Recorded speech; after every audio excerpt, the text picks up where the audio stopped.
dance a little bit.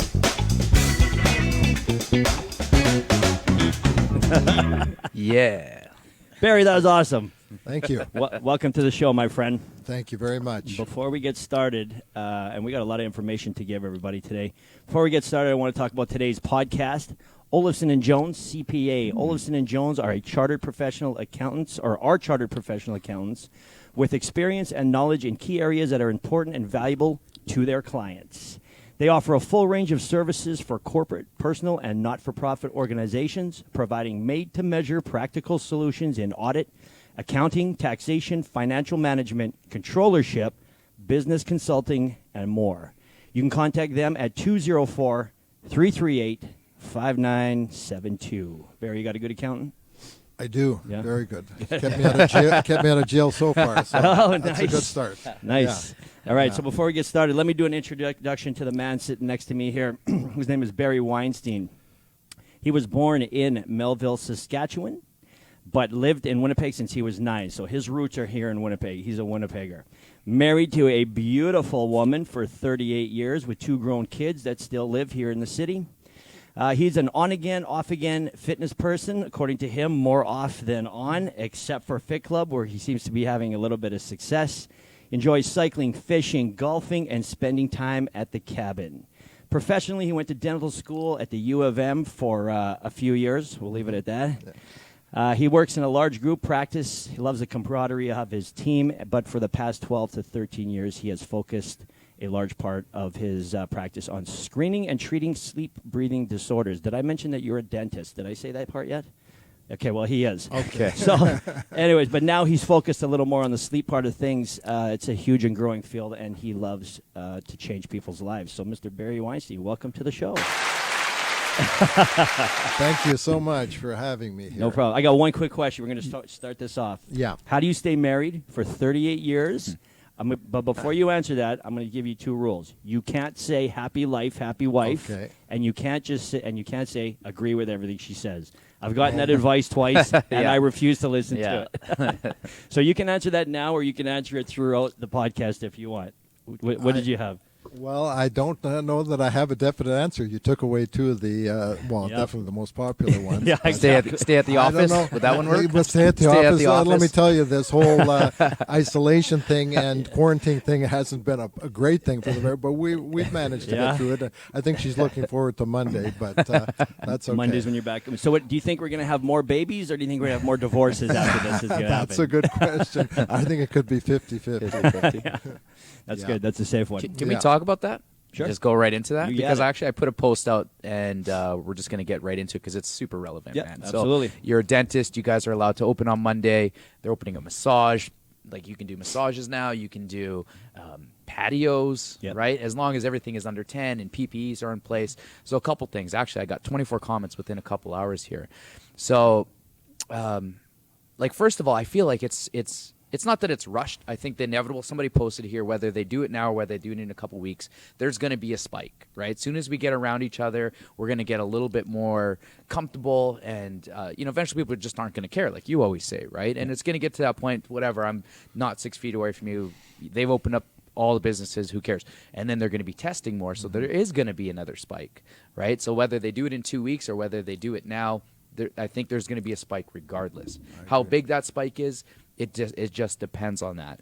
And so from a business standpoint, I messaged a friend of mine. She's a massage therapist. I said, hey, I'll take a massage tomorrow, right? And she's like, no way, like nothing. We don't really know what's going. Like, nobody even knows. They just all of a sudden like, hey, Rick, you're open Monday. And so dentists, like, you're like, hey, I'm excited to get back to Monday. I'm like, wow, right? Yeah. Because not a lot of people are in that position. So how is it that you are so like, yeah, we're open up, like, you got to rehire your staff. You got, you know what I mean? Like, how is that all working for you? Well, totally, and it's a big unknown right now. It's Yes, still we unknown. said, Brian Pallister said, yeah, we can open Monday, Yeah. and we're allowed to, but it's going to be a very gradual process. It's still very dependent on the Manitoba Dental Association guidelines too, as to how we can open and what we can do. And one of the biggest things that we have been restricted from doing is using our dental equipment, our drills, hate to use the word, hand pieces.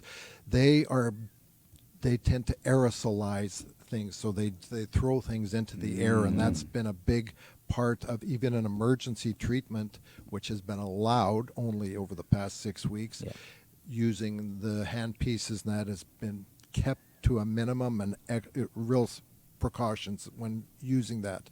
So even to start off, I think it's going to be very limited what we're going to be doing. It'll be a lot of diagnosis and looking, and if there's some serious problems, maybe some extractions done. But I think it's not just going to be hop back in where we left off, have a full slate of patients. Yeah. The whole thing, the number of people coming to the office is going to be kept to a minimum. Yeah. The number allowed.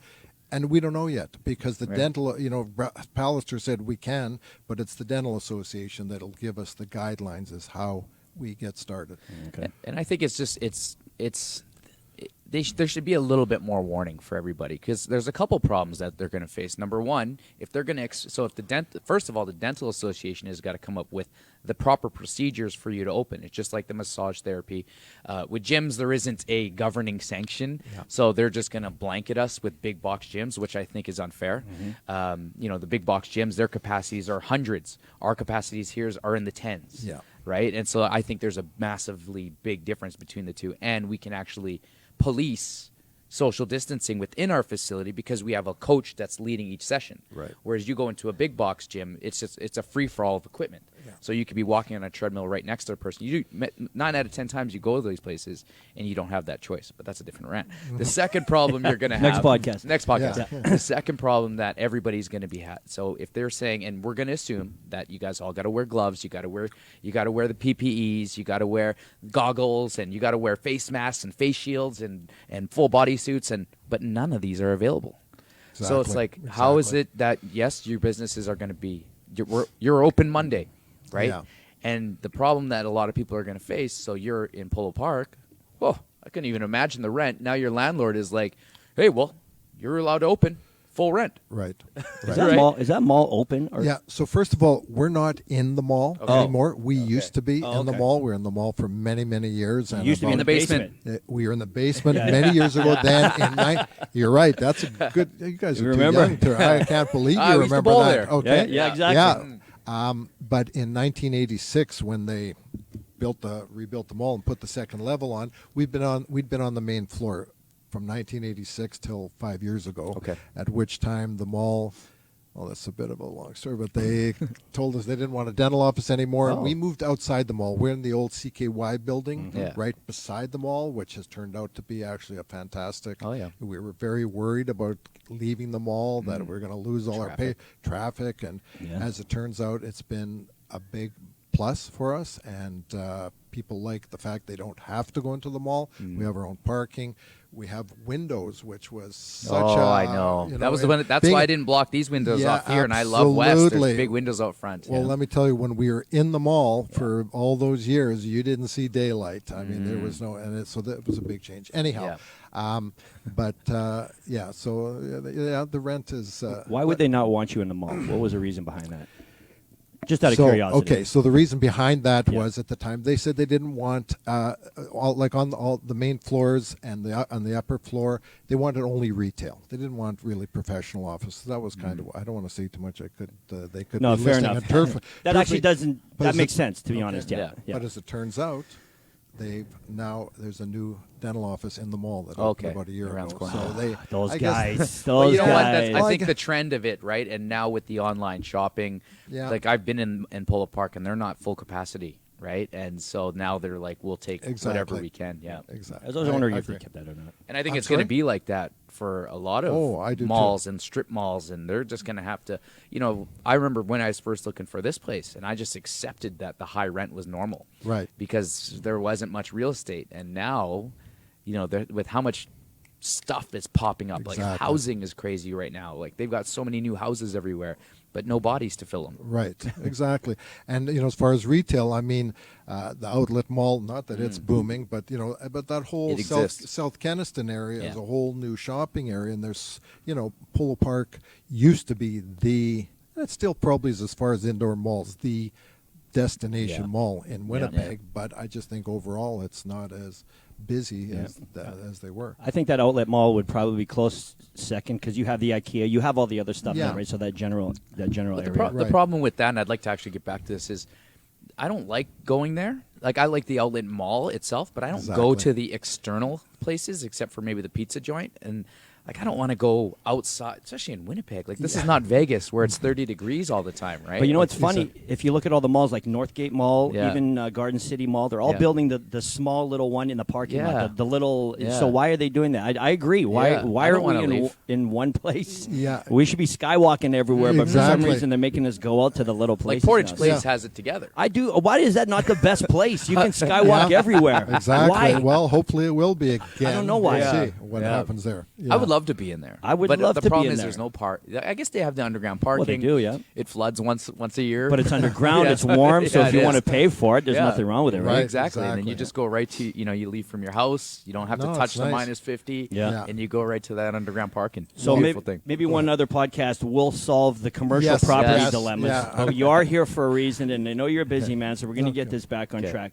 But I do feel like to kind of reiterate your point. Yeah. Yes, I feel like there's a lot of unknowns, Yeah. and we've been dealing with that for the last 6 weeks. We've kind of just been going off the seat of our pants and moving forward. So, yeah, you're concerned about how are you going to adopt the new policies, whether it's you, whether it's your governing body. Right. Great questions, no Yeah. doubt. And I'm sure you're going to have to navigate those waters, too, for the next For sure. 4 Yeah. 4 weeks. I at feel like least. I'm ahead. I feel like everything that they're doing, I've already predicted. I'm not saying I'm some type of, but I do some gym consulting as well, Yeah. some business consulting, and this is the fears. I actually just wrote a whole 60-minute keynote on it this morning. Yeah. Do you know what I mean? Because Right. I can see the patterns, and the thing that this one happened very soon.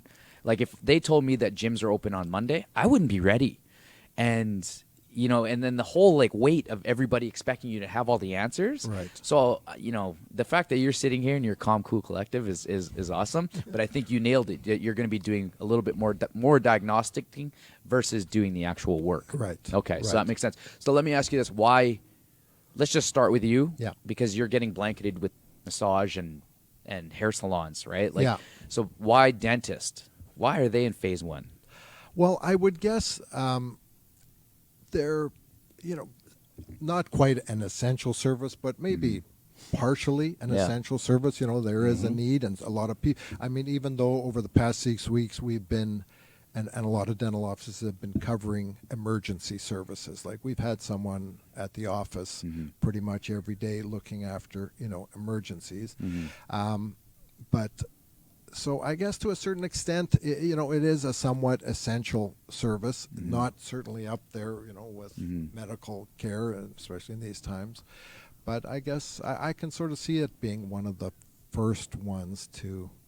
I would actually disagree with you with respect to how important it is. I feel like And sorry, Barry, this is what we do. You okay Yeah. with Okay, this? yeah, yeah, Okay, for sure. you chose to Yeah. come on this show. You watch what we do. Yeah. we go back and forth on all Yeah. kinds of You stuff. set me We up. don't get offended. We just hopefully you don't. So I feel like your service is just as important as any other service with respect to I don't know, any other health professional. Like, you can't leave this for too long. You No, know what I mean? exactly. Like, your oral Exactly. care is important. That's actually one of the things that if somebody ever said, "Hey, what's 5 things that you regret in life?" It's taking care of my teeth earlier in life. Yeah. You know what I mean? Right. So I feel like you can't be away from your dentist for too long. So I agree. I think you should be phase one. You know what I mean? That's the way I see the dentist, Right. anyways. Yeah, certainly Well, more important than. I like to hear you say it. Yeah, absolutely. So, okay, but I don't get is dentists, massage therapists, hair salons. And I'm not bashing anybody. Please don't direct message me after this. Yeah. This is just the thoughts that are going through our head for other businesses that we're phase 3, right? Yeah. And so I'm fine with that. I'm not in any way panic. I'm not upset. I just want to know, how is it that a dentist is socially distancing when they got to go into your mouth? How is it that a massage therapist is social distancing when they got to touch your body? How is it that a hair salon, hairstylist, is social distancing when they're cutting your hair? Like, they're right next to you. You know what I mean? If you go into a grocery store, I could stand 6 feet from you because we don't have to be in contact. The person that is running my bill through, there can be touch-free everything. Tap. We only do credit card. There's a shield here. That person's got their PPEs on. But how is it that these hands-on services are allowed to be into phase 1. Right. And sorry again, please, guys. I know there's a couple a good people that are question. going to get No, mad, it's a good but I really want to know that. Well, I can tell you, when you see what we are going to be having to wear and cover ourselves, Yeah. our rooms, all our equipment. Yeah. Apparently, the rooms have to be closed rooms. Mm-hmm. Like they can't, a lot of our operatories have, open door, no doors. Mm-hmm. Well, the rooms that are going to be used initially all have to be closed rooms. So either they have to have doors, or Mm-hmm. we will have to drape them in. Really? Yeah, I think if you saw, I could show you a picture on the phone what we're going to look like when it does come time to doing some work. That first of all, I don't know how we're going to manage, but secondly, if we're not scared already, it'd be Yeah. more. So you guys are going to be taking extra precautions. But Yes. I just feel Yes. like the whole contact, like being within centimeters of each other, I think that should almost be a little bit of a red flag if they're concerned about an outbreak.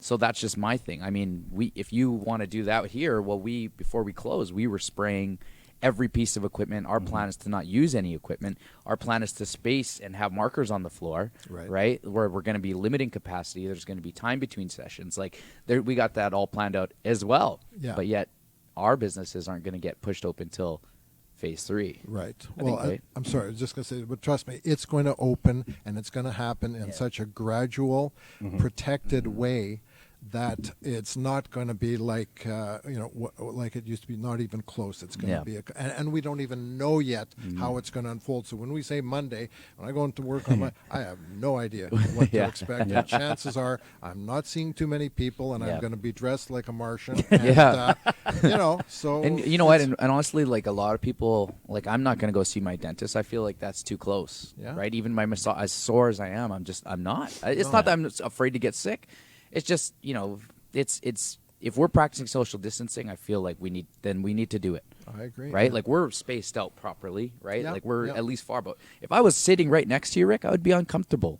And I've been around you for the past 6 weeks or whatever, Right. And the thing that bothers me, and just about the gym alone, and I think you coincide with this, is that so they're putting us into phase 3 because they're like, well, you can work out on your own, right?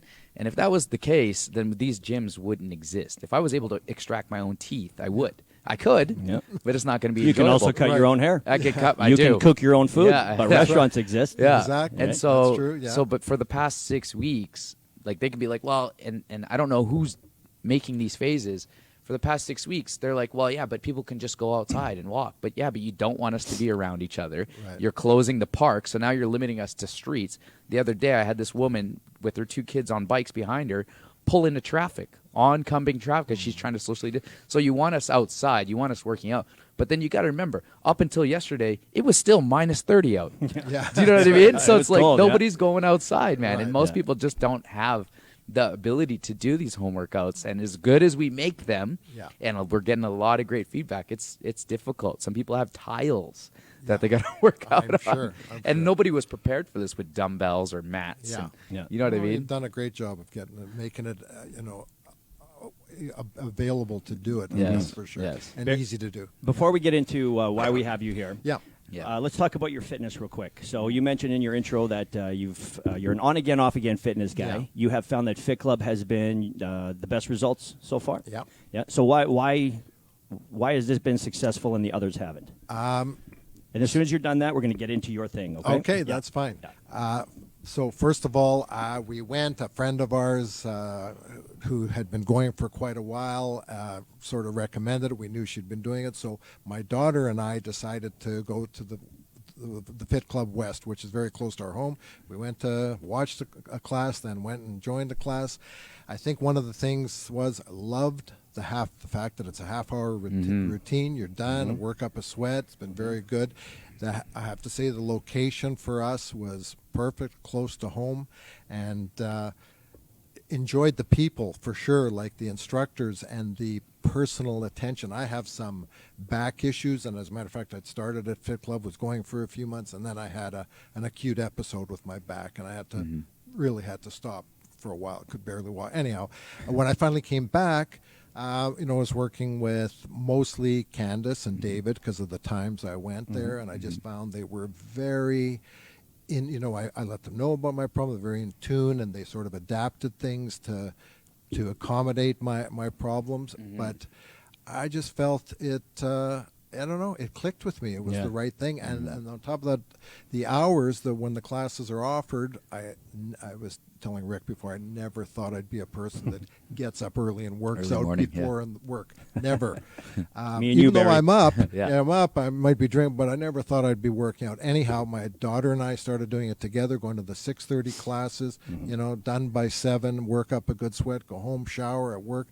It was fantastic. And the few days here and there, when I'd miss a class for whatever reason, I almost was feeling guilty. Feeling Nice. Like, That's I it, was, right like there. I was craving it. Like this That's is it. this is not me. Yeah. Yeah. But anyhow, and so we've stuck with it, and with the unfortunately since things closed, we've been trying to do it at home as much as possible. Yeah. And it's definitely workable for sure. So.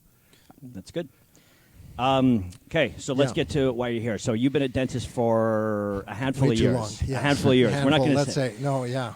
We're not going to talk about dentistry. We're going to talk about this new and up and coming industry that you are really jumping into, which is sleep apnea.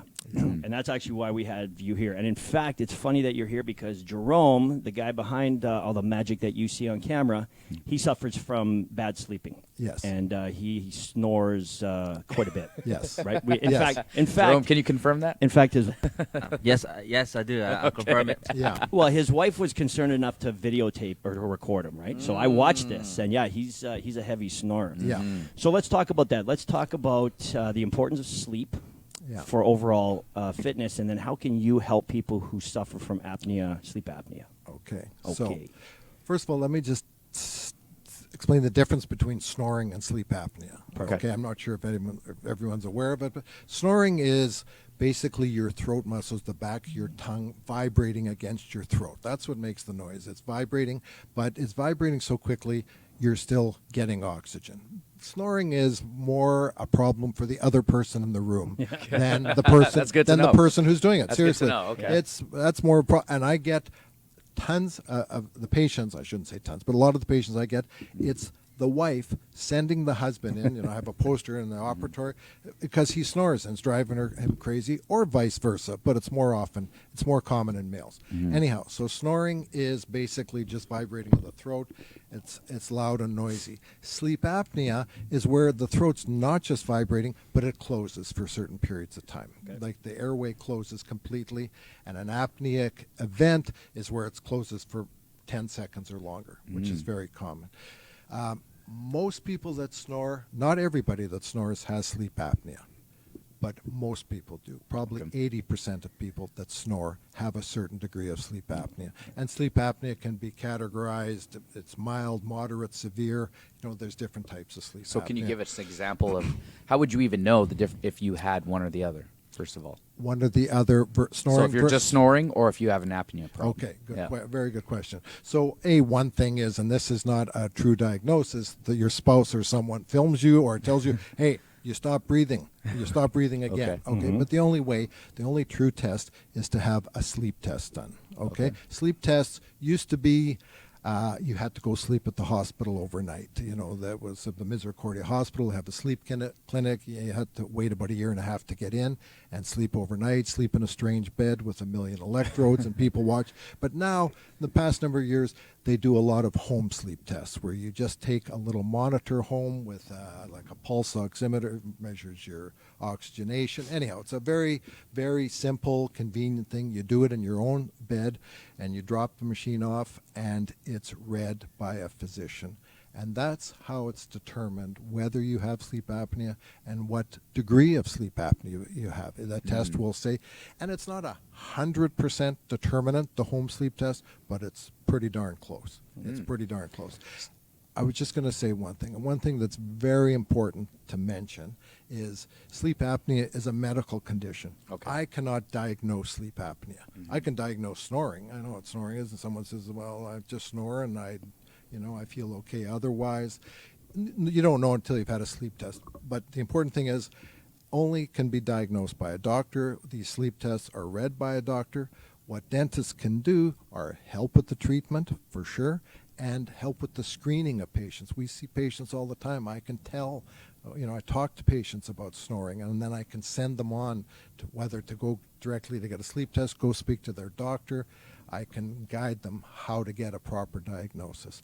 So would you almost be like first line of defense? Yes, Yeah? exactly, Okay. exactly. There And you we go. are dentists, we say, and that's why it's such a huge growing area. First of all, sleep apnea is huge, so much more prevalent than people are aware. I won't go into the numbers now, but it's huge. It's said, latest figures say 1 billion people in the world have sleep apnea, and 80% of them are undiagnosed. Okay, So that's in the why has it become like an epidemic then? Is It's- it weight related? very much so. Okay. Very much so. So would you Okay. say that the reason why is That's one mostly of because of the weight? Well, I think one of the reasons is people are just much more aware of sleep apnea. No one really, years ago, even the medical profession, I don't think paid that close attention to sleep apnea. Mm-hmm. I could go into that too, but I think weight is definitely a huge aspect of it. So how would that play a factor? So I'm heavier than I should be. So how are you saying that plays a factor? Is there So like it's restrictions or basically what's going on? Yeah, constriction. Yeah. Basically neck size. In men, if you have a larger than a 17-inch neck, there's a good chance that you're going to have, Really? some sleep apnea. Yeah. What happens if you have 17-inch pythons? Then you can strangle somebody if they tell you you're snoring too loud. You don't even have to listen to them. Did you write that down, Rick? 17-inch pythons. This guy over here. Exactly. I was going to say, and this could be another question, but when people, have sleep apnea, or even if it's just snoring, there's a few things people can do at home to try and, minimize it. And the three things that I tell them are: one, weight loss, but not everyone's heavy. It's not, it's generally heavier people, but you could have an older, petite little woman who's got sleep apnea. But generally, if someone's heavier, weight loss is one thing. Sleep on your side. Can't sleep on your back. You sleep on your back, everything it's going to be much worse. And no alcohol, especially at night. Oh, yeah. Okay, any alcohol at night, alcohol's a muscle relaxant. It's going to make it much worse. I don't know if you've heard or know people, had a few drinks and, they're going to town. Okay. So those are things people can do on their own. Yeah. It's not. It might help. It's not necessarily going to get rid of it. Okay.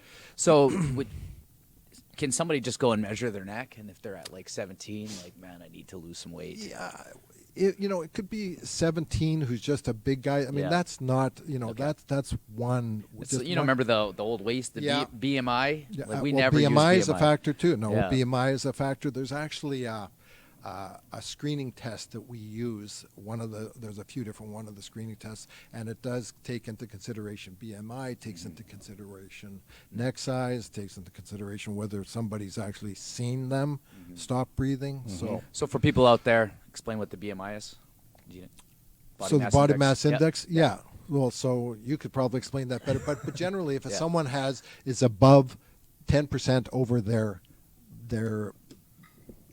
average BMI, or what their BMI That's about a should 24, right? I believe. I It's think so. like normal. I think so. So guys, if you want to Google it, right? Always Yeah. Google things. And if you're above, I believe 24 is the norm. So they Right. take your height, weight, and waist Yes. circumference, and that'll tell you if you're healthy or unhealthy, Right. kind of general guidelines. Right. Yeah. Right. So you gave us three things that we can do to potentially stop at home. I see you've got a device beside you there. Yeah. Is that for helping you stop snoring or for the apnea? Both. Okay. So Can we open it up? Can we look at that sure. on camera? See what Yeah. we're working with? So the appliances that dentists make, I should back up a little bit. Sure.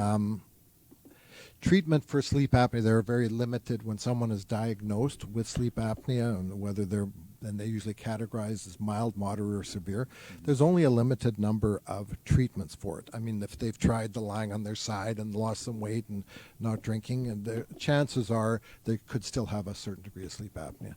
So the treatments for sleep apnea are really only three. One being CPAP, which I'm not sure if you're all familiar with CPAP. CPAP is a big. machine. CPAP stands for exactly Darth Vader machine. Exactly, continuous positive air pressure. Okay. CPAP is the gold standard for treating sleep apnea, especially more severe cases, and it's the gold standard because it's pushing oxygen into your lungs all night. There's no two ways about it. You're getting oxygen. Yeah. The problem with CPAP is probably has definitely less than a 50% compliance rate. Meaning people, they can't stick with it. It's uncomfortable. It's cumbersome. People who travel. So it's a lot of failure with CPAP. The next alternative is basically dental appliances, and I'll tell you about them in a second. The third alternative is surgery, where people actually have, tonsils out, adenoids, sometimes more aggressive surgery to make the airway wider. Yeah, that's a last resort and rarely done. People will go back and try CPAP again before they, I think, go to that. Yeah. Anyhow, having said that, so a lot of the patients that we treat as dentists are either maybe mild or moderate sleep apnea patients who don't necessarily need CPAP, but they need to be aware that the CPAP nothing's going to be as effective as that. Or we treat a lot of patients who have tried CPAP and failed at it, and they need something, and that's where the dental appliance comes in. So describe what we're looking at there. So a dental appliance is basically, there's all kinds of different ones on the market, but they all work under the same principle. Okay. They are called mandibular advancement devices. What they do is they're adjustable, and we control the adjustment or help the patient control the adjustment. They move the lower jaw forward slightly when you're sleeping, and we get it set into a comfortable position. What it's basically doing, used to be thought, you're you're yanking the jaw forward, pulling it forward. We're basically trying to put it in a position preventing the tongue from falling back. By moving the jaw forward, the tongue is attached to your lower jaw. If you can bring the jaw forward slightly, the tongue comes with it. If I had a picture, I could show it opens the airway. You just need to move it a little bit at times. Get that airway open. The snoring's gone. Their oxygenation is better. They're breathing. How hard is it to get used to that? Is it so quite easy. Okay. And I've worn one myself. I don't wear one now, but I certainly wore one, a few different ones, to try to see what it's like. This particular one that I use, there's, as I say, different ones on the market. This one is one that I found is very it's very strong, it's very robust, but it's small, it's compact, it's a very comfortable one to get used to, and it works on these little elastics. I don't know if you can see here. So these little elastics on the side are what move the lower jaw forward. Oh, I see. So by changing the elastics, you can move it a little more, you can move it less, you can move it back, and then the elastics come with different tensions too. So sometimes you move a patient to a certain position, they're comfortable, but the elastic stretches out, so you just change the firmness of the elastic and try to hold them in that position. So all of them, some of them have screws, some of them have some of the earlier ones looked like something out of a Star Trek movie. A lot of hardware on them. Yeah. This is a very compact, simple, comfortable, and the fact the change in the elastics, a lot of times when we deliver an appliance to a patient, we follow up with them. They don't have to come in for adjustments. We give them a series of elastics, and we keep in touch with them by email and say, how are you doing? And they say, well, I'm a little better, but I think I need a little more movement. We say, okay, switch it to this elastic. Try it, and, check back with them. Can you retrain your jaw to eventually not need that? Can you strengthen your jaw muscle, or does that ever change? That's a good question. Not really. That will tend to fall back to where it was. Okay. Sometimes, like I say, basically these are not necessarily moving the tongue. They're just preventing the tongue from falling back. It's more of a stabilizer type. And that's what keeps the airway open. I feel like that's probably a great solution to the apnea, other than a machine or having to deal with it. Absolutely. That seems like a very good way of doing it. Right. Yeah. Now, it's not effective 100% of the time, and especially in severe people that are severe cases. Yeah. It may improve their sleep apnea, but it's not necessarily going to eliminate it. But. So off camera, you and I talked about the importance of sleep, generally speaking. So you brought to our attention why some people might not be able to sleep, whether it be snoring or apnea. Yeah. What are some other? We get this question. Actually, this is probably our top 5 question: is how do you get better sleep, or how do you fall asleep, or what do you do to get better sleep? What do you got for us? Give us some points here to tell everybody. So the things that I'm doing and that I'm treating mostly are treating airway issues. People that are, either not necessarily having trouble falling asleep, but once they're asleep, they're stopping breathing, they're gasping, they're not getting a good night's sleep, and which leads to a whole other host of factors. But there's also something called, some tips called sleep hygiene, which you can Google anywhere. It says in order to get a good night's sleep, make sure you sleep in a dark room. Don't watch TV before bed. Don't have any electronics there. Don't eat within a couple hours before you go to bed. Go to sleep and wake up on a regular schedule. So these are things that a person again can try and do, and there's a whole host of, they call it sleep hygiene. Things that you can attempt to do.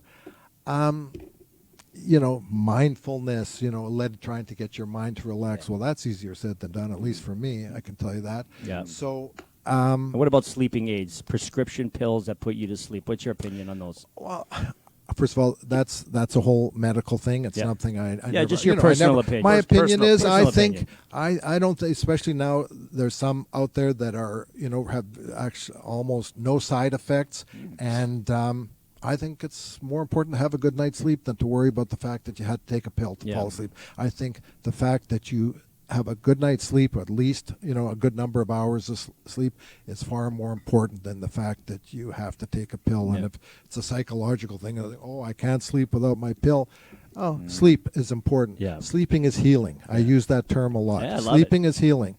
And I never, I used to be, before I learned a lot of this, I used to stay up late, and I used to get up early and thought, I'm great, I get up early, I get the most out of my day. Well, I wasn't getting enough sleep, and I'd go through periods where I was sleep deprived. Now I'm much more conscious of sleep and trying to get sleep. And I'll tell you what, even with this whole, I've been off work for six weeks now, even though I'm a naturally fairly early riser, I will try to stay in bed longer. I'll try to get more sleep. Yeah. I know it's important. Do you think your life is going to change post-corona? Just with respect to you, just by saying that, you say, well, I'm going to try sleeping a little bit later. Do you think you're going to do anything? So let's get off of the professional subject for a second. How is Barry going to change his life and his routines moving forward? Are you going to see things a little bit different? Yeah, probably. Yeah. Probably. I'm going to, just to, it's, have a somewhat of a different outlook. Thankfully, I'm one that's still around to talk about it. But it was something we went through that certainly makes you appreciate the good things, and that's easy to say. Live for today and appreciate what you have. But I think it kind of hit home a little more this time around. Yeah. I think people should write down the things that they're, because everybody's got an epiphany, right? Everybody's at least had an epiphany in the past 6 weeks.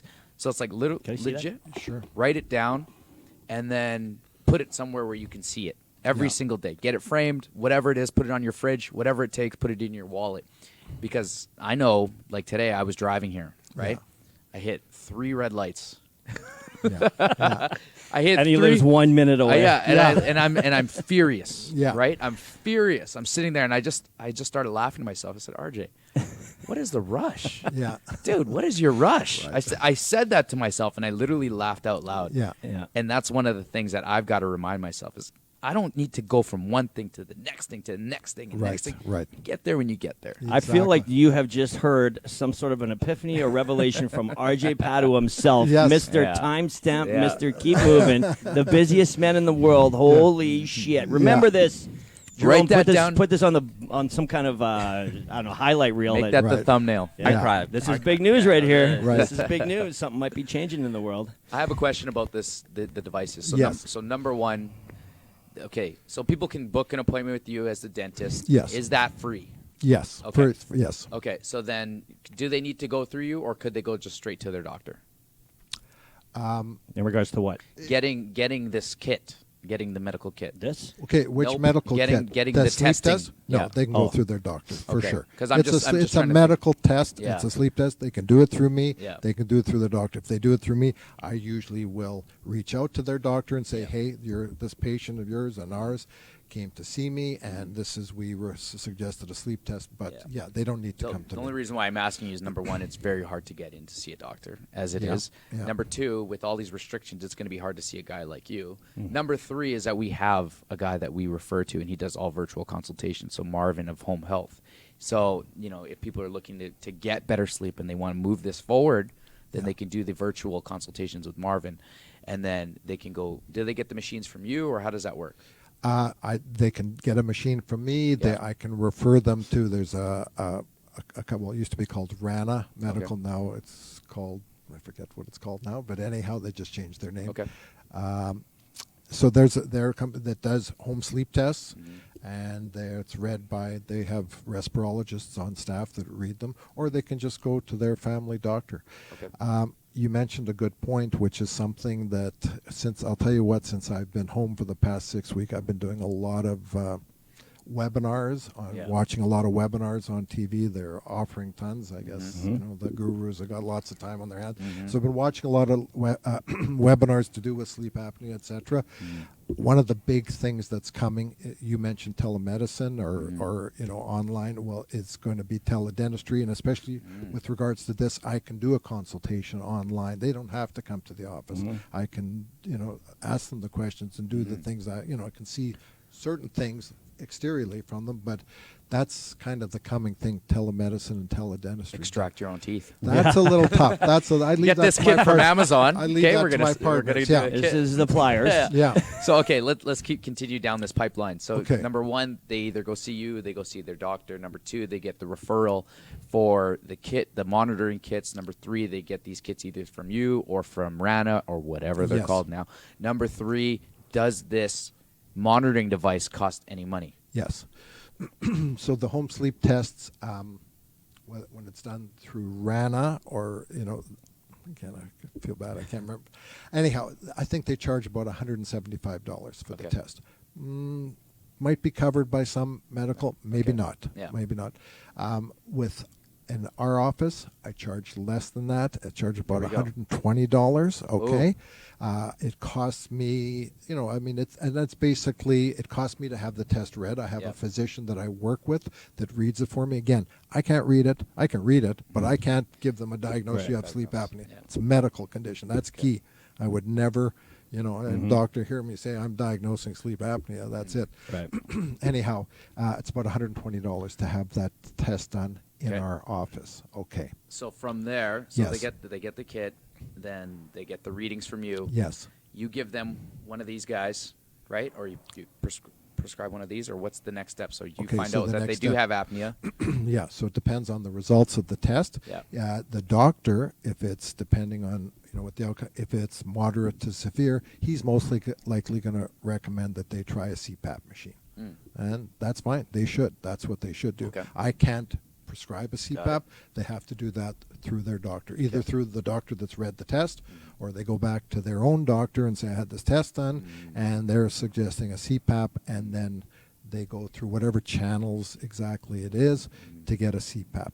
Okay. If the results come back that they're fairly mild to moderate, and the CPAP might be overkill for them, and a dental appliance is a good alternative, then they'll come and see me, and we'll talk about making an appliance. And go ahead. What's your Well, I was question? going to say, okay, the CPAP, does that cost money? I'm How not much is sure. that thing? Okay, so I think I think you pay a deductible for that. It changed. I think it used to be completely covered by the government, Oh. but now I think they changed. I'm not positive. I think they changed the rules about 6 months or so ago. That I think the patient pays a $500 deductible, and then Wow. the machine is covered. And they try when they use the CPAP, they go through different, some people, there's different masks and different nose pieces trying to find something comfortable. I don't think the government, I think there are CPAPs like any other electronic technological piece of equipment. There's higher end ones and there's lower end ones. I think the government's just paying sort of for the entry level ones. Right. I'm not, again, don't quote me, I'm not positive because I know how they work and what they do, but I have nothing really. I don't prescribe them. Yeah. So the grand scope of things is that it's going to cost you a little bit of money to get this whole thing. But Yeah. that little bit of money could be affecting your entire life. Because Yes. if you're unable to stay asleep and you're only getting 2 or 3 hours, you're a walking zombie during the day. Not only are you not fully functioning mentally, Yeah. so now you've decreased your ability to earn because you can't think outside the box.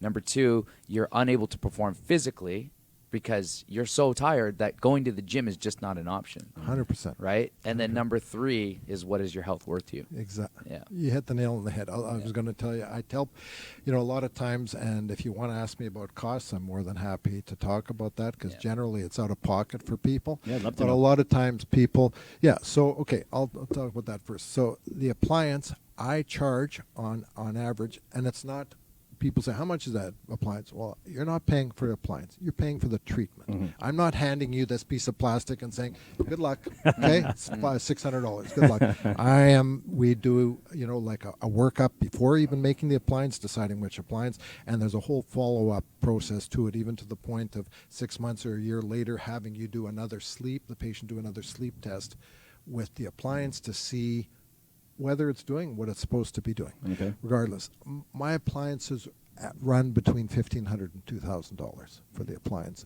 for the treatment, I should say. Okay. I shouldn't say treatment. And the range is because this is not the only appliance that I use. There are a few other ones on the market, and depending on individual circumstances, whether people are bruxers or clenchers or different things, or what their comfort level is, I might go to a different appliance which might have a higher cost involved with it. So that's kind of the range in our office, $1,500 to $2,000. Do you know what a sleep machine costs?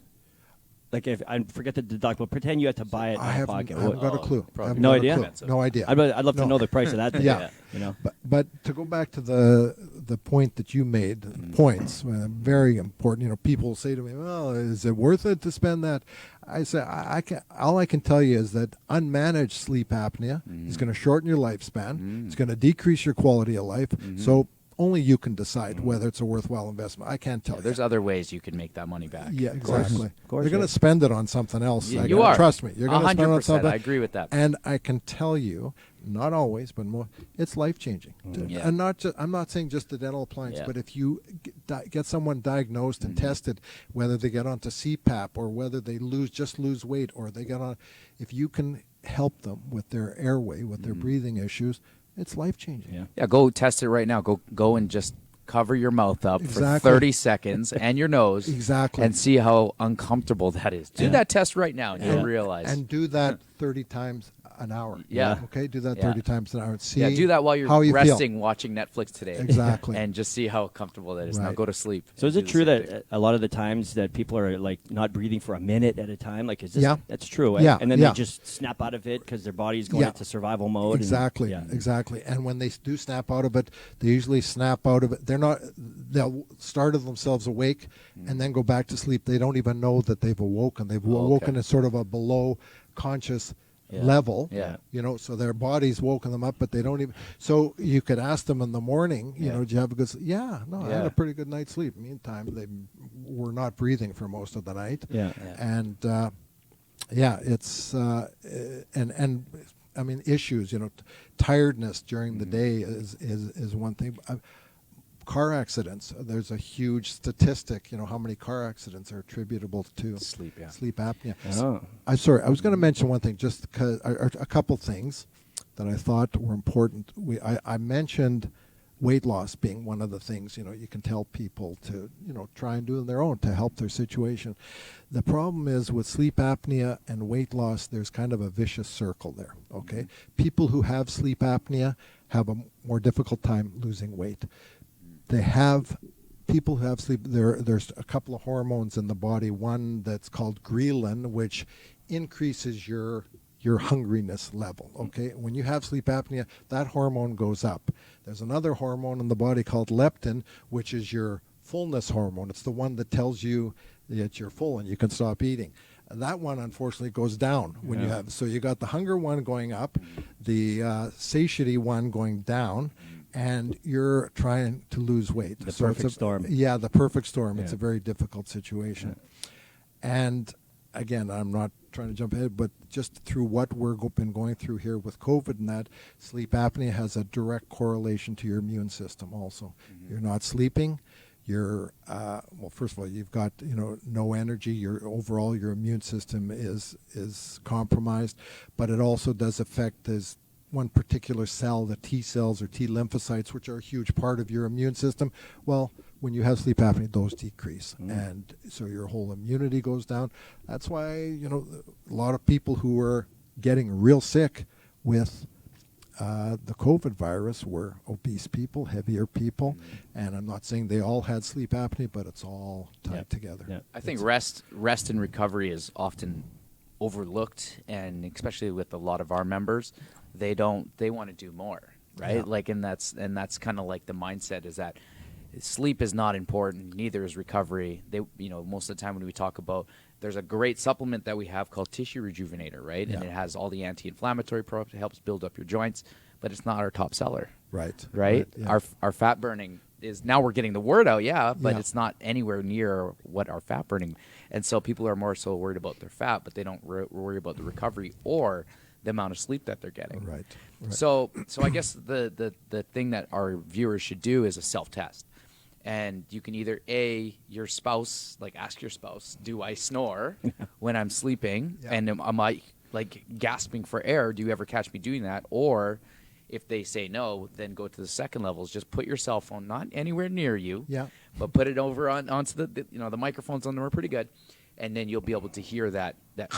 Exactly, 100%. And you could take it one step further. There's an app for your cell phone called Snore Lab that basically records you, but it also shows a graph. It shows exactly how. right. What's it called? Snore Lab. Snore Lab. Snore Lab. Snore Lab. It's a So great everybody app. go download Snore Lab. Yeah, and do go a self-test download today. Snore Lab, and that's a good starting point, good indicator. It's got a graph and shows you when you have, mega snoring going on, and it can show where there's some. Again, it's not diagnostic, but it show where there could be some apneic events going on. But it's a good starting point. But there's nothing like having someone else in the room saying, "Hey, he stopped breathing multiple times last night," or she. Awesome. So we're at our time. Okay. Yeah, look how fast that went, right? Unbelievable. Do you remember the question I asked you before we started? God. What was the question? But Well, how do you stay married for 38 years? And while you're thinking about that, just listening to everything that you just said, I kind of knew, but I didn't really know, and now I do. And I feel that with respect to sleep, it should cost you whatever it needs to cost you in order to fix that. That seems to be probably a big problem or a big reason for a lot of people's problems, you know? Well, think about this. How much money do we spend to stay awake? Yeah. Exactly. Right? How many Exactly. coffees a day are we drinking right now? Exactly. How many stimulants are Right. we taking just to keep our bodies awake? Yeah. So why would you invest that same amount of money on getting a good quality sleep? Yeah, exactly. Absolutely. Barry, how do they get a hold of you, and where do they find you? Yeah. So I'm at Polo Park Dental Center. I have my own little niche practice within that called Polo Park Sleep Solutions, but Polo Park Dental Center is where I'm located. Okay. Where With exactly a is that? great crew of people. We're located right beside Polo Park, right beside the bay in the old CKY building. Okay. If I told you the name of What's- the street, what's the Jack restaurant called again? Blick Avenue. There's a restaurant called Chorus, Chorus, right? Oh, yeah, yeah. That's I know right. exactly Right, where it is. and right next to that store, Atmosphere. And I would just like to say one thing, Sure. just to No problem. and more to RJ. I think it's an important point just to throw out there is that with little kids, you have to watch little kids can have sleep apnea too. And if a kid's snoring or that's not normal. Okay. Sometimes oh yeah, my kid. What's a snored. So snore? kid- What's a snore? Like, the breathing issues or any of that, it's snorting or Okay. even just like heavy, rapid breathing at Yeah. night. It's just something that it can happen in kids too. It's Have you heard important. that? Nary, you got that? Have you heard that from And I don't- Judder? Not like what he's describing. No. So, but close. It's something that Yeah. needs to be So I'll snoring. be monitoring it. Snoring in kids can Yeah. can be correlated to ADHD, bedwetting, all kinds of behavior. So I don't treat that. I don't treat kids, but I know someone who does. There's a pedodontic dentist, but I just thought it's important to know that this is Sure. not just an adult thing. So I don't want to rush you off. I'm No just trying to problem. be No respectful problem. of your time. Is there anything Yeah. else that you want to talk about, like the kids thing? Did you want to dive into that just a little bit more? Or? Well, I just think it's important for parents to know that, parents of young kids to know that, that if they're seeing any signs of the kid having some breathing issues at night, whether it's snoring or, Okay. or night sweats, things like that. Though these aren't, normal things. A kid shouldn't be breathing through his mouth when they're sleeping. They should be breathing through their nose. And if there's some of that going on, and again, I say there's strong strong evidence that it's related to ADHD and bedwetting and different learning disorders. So I just think it's something that shouldn't be overlooked. Yeah. Should So be we addressed. should monitor ourselves, and we should monitor those around us. Absolutely. Love All it. right. So from this, I always like to recap the takeaways. Yeah. Love All Rick's right? points. So one thing you made a point about working out, half-hour routine. You love that. I love right? it. Great. Yeah. One of the reasons why you've been able to stick with Yes. FitClub. All right. Yep. Snoring is a vibrating tongue, and it's more of a problem for the person you're sleeping with, not necessarily yourself. Yeah. Apnea is when your airway actually closes, and it is weight related. But there's more awareness of it, so that's why the problem seems to be a little bit larger than in And the more, past. and probably more obesity than there was too. Yeah. So measure your neck, Yeah. 17 inches. Good rule of thumb. If it's more than that, you may have an issue. Is there a measurement for women? No, not No rough not estimate? No rough estimate. It Okay. can go with, but again, if a woman has a 17-inch neck, I mean, it's What probably about the 17-inch pythons? Yeah, exactly.